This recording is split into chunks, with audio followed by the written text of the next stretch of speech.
pretty lies. Look me in the face, tell me that you love me, even if it's fake.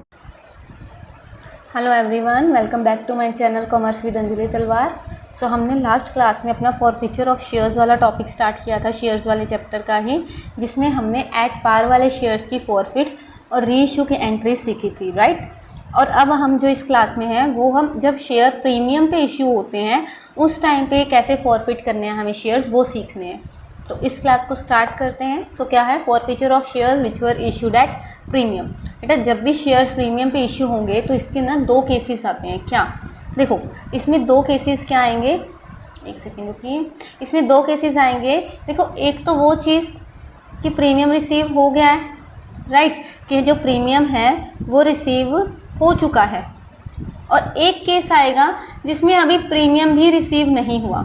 For example, अगर मैं आपको एक example देती हूँ, वही सेम ले लेते हैं कि कोई मिस्टर एक्स है जिसके पास 100 शेयर्स हैं, उसने अरियर कर दिया। लगा लो कितने का अरियर किया उसने, 3 रुपये एप्लीकेशन पे थे, 2 रुपये अलॉटमेंट, 3 रुपये फर्स्ट कॉल, 2 रुपये फाइनल कॉल पे थे, राइट, जिसमें 1 रुपया प्रीमियम अलॉटमेंट के साथ था। ठीक है, 10 का शेयर था, 1 रुपये का क्या था, प्रीमियम था। अब ये लगा लो क्वेश्चन में गिवन है कि इस पर्सन ने, मिस्टर एक्स ने फर्स्ट कॉल और फाइनल कॉल नहीं दी। तो मुझे एक बात बताओ, जब उस पर्सन ने फर्स्ट कॉल और फाइनल कॉल नहीं दी तो मतलब उसने अलॉटमेंट दे दी है, अलॉटमेंट तो दे दी है। अगर अलॉटमेंट मिल गई है तो ये प्रीमियम भी रिसीव हो गया, ये बात समझ रहे हो।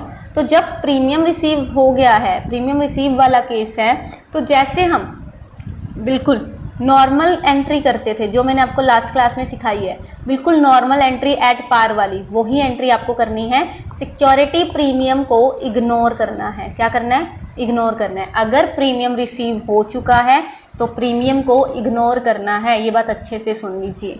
अगर प्रीमियम रिसीव हो चुका है तो प्रीमियम को क्या करना है, इग्नोर करना है। लेकिन अगर इसी क्वेश्चन में मैं बात करूं कि इसी क्वेश्चन में वही सेम ले लो, 3-2 की इंस्टॉलमेंट्स थी, जिसमें किसी पर्सन ने साथ में 1 रुपये का क्या था यहाँ पे प्रीमियम था, राइट।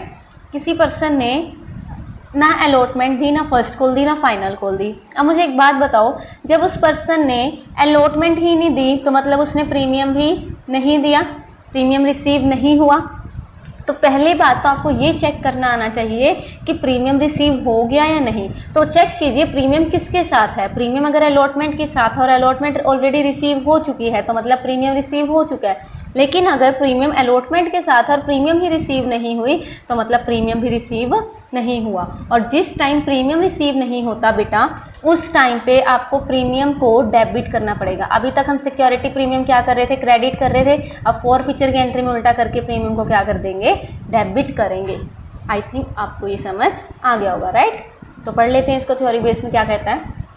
कहता है इसमें भी डिस्कस्ड अंडर 2 हेड्स। मैंने आपको बताया सबसे पहला हेड क्या होगा, forfeiture take place after the premium is received, मतलब प्रीमियम ऑलरेडी रिसीव हो चुका है। So according to section 52 of the companies act 2013, अगर प्रीमियम फुल्ली कलेक्टेड हो चुका है, right, so it can not be cancelled, चाहे शेयर फॉरफीचर हो रहे हैं। सो इस टाइम पे सिक्योरिटी प्रीमियम को हम डेबिट नहीं करेंगे, बिल्कुल जो एट पार वाली एंट्री थी वही करेंगे। फॉर एग्जांपल, एक कंपनी इशू करती है 10,000 शेयर, 10 का ईच, 3 रुपये के प्रीमियम पे, जो कि 4, 5, 2 की इसकी क्या है, इंस्टॉलमेंट्स है, और अलॉटमेंट के साथ क्या प्रीमियम है। खुशी है कोई पर्सन जिसके पास 100 शेयर्स हैं, उसने फर्स्ट एंड फाइनल कॉल नहीं दी, मतलब क्या नहीं दी, उसने फर्स्ट एंड फाइनल कॉल नहीं दी। अगर उस पर्सन ने फर्स्ट एंड फाइनल कॉल नहीं दी तो मतलब उसने अलॉटमेंट तो दिया है, अलॉटमेंट दिया तो ये 3 रुपये का प्रीमियम भी दिया है। प्रीमियम दिया तो प्रीमियम को क्या करेंगे, इग्नोर करेंगे। क्या करेंगे बेटा, इग्नोर करेंगे। नॉर्मल एंट्री करें, share capital account debit, 100 share 10 का ईच, जो नहीं आया, टू शेयर फर्स्ट कॉल नहीं आई 200, 2 के हिसाब से, to share first final call 2 के हिसाब से 200, और जो आ गया शेयर फॉरफीचर, तो 10 में से 4 नहीं आए तो 6 आ गया। प्रीमियम को बिल्कुल ही क्या करना, इग्नोर, ना डेबिट करना ना क्रेडिट करना, राइट। अब जो नेक्स्ट केस है देखो, ये इंपॉर्टेंट है। क्यों, क्योंकि इसमें forfeiture before the premium is received हो गया, मतलब अभी प्रीमियम भी रिसीव हमें नहीं हुआ। तो जब शेयर फॉरफिट हो जाता है, जब प्रीमियम अभी रिसीव नहीं हुआ होता, तो उस टाइम पे सिक्योरिटी प्रीमियम क्या होगा, डेबिट होगा। ठीक है, तो share capital account debit, security premium account debit, to share allotment नहीं आई, टू शेयर फर्स्ट कॉल नहीं आई, और जो पैसा आ गया वो टू शेयर फॉरफीचर में आएगा, राइट, हो जाएगा।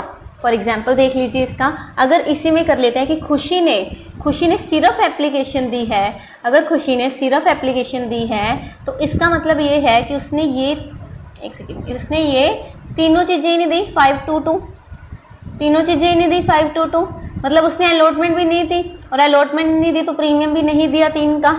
तो उस टाइम पे ये एंट्री क्या होगी, उस टाइम पे हमारा क्या होगा, शेयर कैपिटल अकाउंट डेबिट 100 रुपये share, security premium account debit कितने से 100 शेयर, 3 रुपये का प्रीमियम 300 शेयर, अलॉटमेंट पूरे 5 का लेना है, 3 + 2 5, यहाँ पे कर ले वो नहीं लेने 2 रुपये, क्योंकि सिक्योरिटी प्रीमियम को अगर डेबिट कर रहे हैं तो क्रेडिट भी करेंगे 500, शेयर फर्स्ट कॉल नहीं आई, शेयर फाइनल कॉल नहीं आई, और जो पैसे आगे वो हमने किस में लिख दिए, शेयर फॉरफीचर में, राइट। हो जाएगा, इजी है। इसका एक एग्जाम्पल सिखा करवा देती हूँ, ठीक है। सो एस लिमिटेड ने इशू किए 5000 शेयर्स, दोनों का एक कर लो, रिसीव हो गया नहीं हो गया दोनों वाले में, ठीक है। एस लिमिटेड ने इशू किए 5000 शेयर, 100 का ईच, प्रीमियम 10 रुपये पे, पेबल एज फॉलो 30 40 40, ठीक है जी।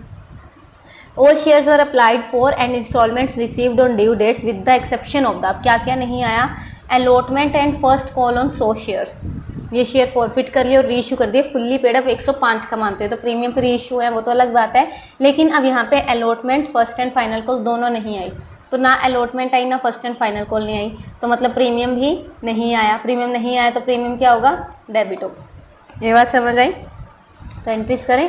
अब इसकी एंट्रीज पहले तो बिल्कुल ही नॉर्मल करते रहोगे, पहली एंट्रीज में कोई दिक्कत नहीं आएगी, bank account debit to share application to share capital, share allotment to share capital to security premium. I think ये करवाने की अब ज़रूरत नहीं है।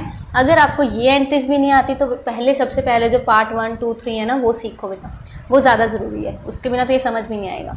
फिर बैंक टू शेयर अलॉटमेंट, अब देखो हमने 2 लाख मंगवाए थे, 4000 का अरियर हो गया होगा तो 1,96,000 आ गया। Share first and share final call to share capital, ये तो बिल्कुल नॉर्मल एंट्रीज चल रही हैं। Bank to share first and final call, यहाँ तक एंट्रीज बिल्कुल सिंपल थी। अब जो आती है एंट्री वो आती है ये फॉरफीचर की एंट्री।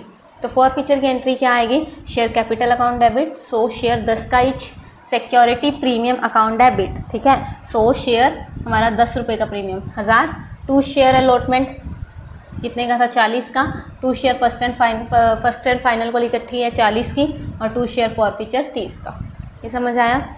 और फिर कर लेते हैं री इशू अब किस में हुआ है, 105 का री इशू हुआ है, तो 100 की चीज़ 105 में हो रही है तो 5 रुपये सिक्योरिटी प्रीमियम है, तो bank account debit to share capital to premium, bank account debit to share capital to premium कितने 100 शेयर्स हैं हमारे, ठीक है 100 शेयर्स 100 का ईच था तो 10,000 थे, 5 रुपये का प्रीमियम 500, तो टोटल 10,500 का, 105 का जब दिखा तो 10,500 हमारे बैंक में आ गए, राइट।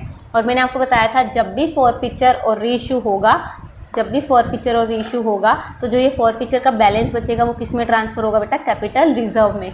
तो share forfeiture account debit to capital reserve, 3000 में से यूज़ तो कोई भी नहीं हुआ, इवन फायदा ही हो गया, तो 3000 में से कोई भी यूज़ नहीं हुआ तो 3000 का 3000 किस में आ गया, कैपिटल रिजर्व में ट्रांसफ़र हो गया।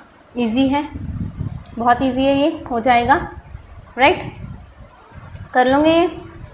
चलो एक और क्वेश्चन देख लेते हैं, क्या कहता है कमल लिमिटेड है, वो राजेश लिमिटेड को परचेज कर रहा है और रजिस्टर्ड हो रहा है नॉमिनल कैपिटल 2 लाख के साथ, 2000 इक्विटी शेयर 100 का ईच, ठीक है 1000 फुल्ली पेड है vendors in payment of the purchase consideration, ये तो आपको पता है purchase consideration other than cash वाला सारा।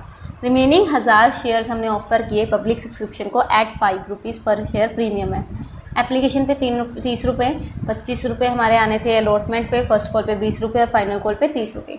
एप्लीकेशन रिसीव हुई 900 शेयर्स की, ठीक है 1000 मंगवाए थे, 900 आगे 90%, which were duly allotted, allotment money duly receive होगी। लेकिन फर्स्ट कॉल के टाइम पे एक शेयर होल्डर था जिसके पास 100 शेयर थे, उसने फर्स्ट कॉल मनी नहीं दी और उसके शेयर फॉरफिट कर लिए, मतलब फाइनल कॉल से पहले ही उसके शेयर क्या कर लिए, फॉरफिट कर लिए, और ये शेयर 60 पर शेयर मानते हुए 70 का बेच दिए, ठीक है 70 का मानते हुए, पर शेयर पेड है ना, तो 70 का मानते हुए 60 में बेच दिए तो 10 रुपये का discount, final call has not been made, तो जनरल एंट्री देनी और बैलेंस शीट। तो सबसे पहले एसेट्स टू राजेश तो आ ही जाएगा 1 लाख, ये तो नॉर्मल है कर लोगे।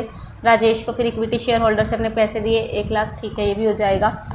उसके बाद नेक्स्ट क्या है, बैंक अकाउंट डेबिट, एक मिनट ये मिस हो गया क्या बीच में, एक एंट्री मुझे लगता है मिस हो गई है, चलो वो तो आप एंट्रीज कर भी लोगे। मुझे जो इंपॉर्टेंट एंट्रीज हैं वो है ये वाली जो मुझे आपको करवानी है। ये है कौन सी, फॉरफीचर, री इशू और लास्ट में कैपिटल रिजर्व में ट्रांसफ़र कराने वाली। अब मुझे एक बात बताओ, यहाँ तक तो कर लोगे, शेयर एप्लीकेशन की एंट्री कर लोगे दोनों, ड्यू की भी और रिसीव की भी, शेयर अलॉटमेंट की एंट्री कर लोगे दोनों, ड्यू की भी रिसीव की भी, और बैंक में जो इक्विटी शेयर्स वाली मतलब फर्स्ट एंड फाइनल कॉल को हमने ड्यू किया, राइट, अब रिसीव किया कितने, 800 शेयर पे, क्योंकि 100 शेयर ने तो हमारी क्या कर दी, अरियर कर दी, तो कितने का जो डिफरेंस आया वो हमारा आया होगा 2000 का, राइट। ये कर लोगे, यहाँ तक तो बिल्कुल ईजी है, आई थिंक यहाँ तक तो आपका हो ही जाएगा। अब जो मुझे आपको सिखाना है वो तो मेनली यही है, ठीक है। तो equity share capital account debit to जो नहीं आया, शेयर फर्स्ट कॉल नहीं आई, टू शेयर फॉरफीचर जो आ गया, ये बात समझ आई। जो नहीं आया पहले वो लिखते हैं और फिर जो आ गया वो लिखते हैं। तो equity share capital account debit to equity share first call to share forfeiture account. अब मैंने आपको बताया था कि जितने पैसे हमने मंगवाए हैं सिर्फ उसी से डेबिट, तो 100 शेयर पे अभी हमने 70 रुपये मंगवाए, क्योंकि फाइनल कॉल तो अभी की ही नहीं थी। 100 शेयर पे 70 रुपये मंगवाए हैं, तो 7000 रुपये हमने मंगवाए। जो इसने फर्स्ट कॉल पे 2000 नहीं दिए तो 5000 रुपये इसने हमें दिए हैं, शेयर फॉरफिट कर लिए हमने इसके, ठीक है। और जब री इशू करेंगे तो 10 रुपये का क्या था, डिस्काउंट। तो bank account debit, bank account debit, share forfeiture account debit to equity share capital account. Bank account debit कितने शेयर थे, 100 शेयर 60 रुपये के हिसाब से 6000। शेयर फॉरफीचर अकाउंट डेबिट 10 रुपये का था, तो 100 शेयर 10 रुपये के हिसाब से 1000 का लॉस हो गया। टू शेयर कैपिटल कितने का था, 70 का मानते हुए, तो 70 × 100 7000। अब फॉरफीचर टू कैपिटल रिजर्व में कितना जाएगा, मैंने आपको बताया था कि लास्ट में क्या होता है, ये ट्रांसफर होता है। तो 5000 में से 1000 यूज हो गया, तो 4000 किसमें आ गए, हमारे कैपिटल रिजर्व में आ गए। ये बात समझ आई, ठीक है। इसकी बैलेंस शीट के लिए मैं आपकी एक अलग क्लास लूँगी कि subscribed and fully paid up में कैसे जाते हैं, subscribe not fully paid up में कौन से जाते हैं, तो इसके लिए एक अलग छोटी सी क्लास में आपकी नेक्स्ट करवाने वाली हूँ, ठीक है। तो पहले आप इसको यहाँ तक कीजिए, तब तक के लिए थैंक यू सो मच।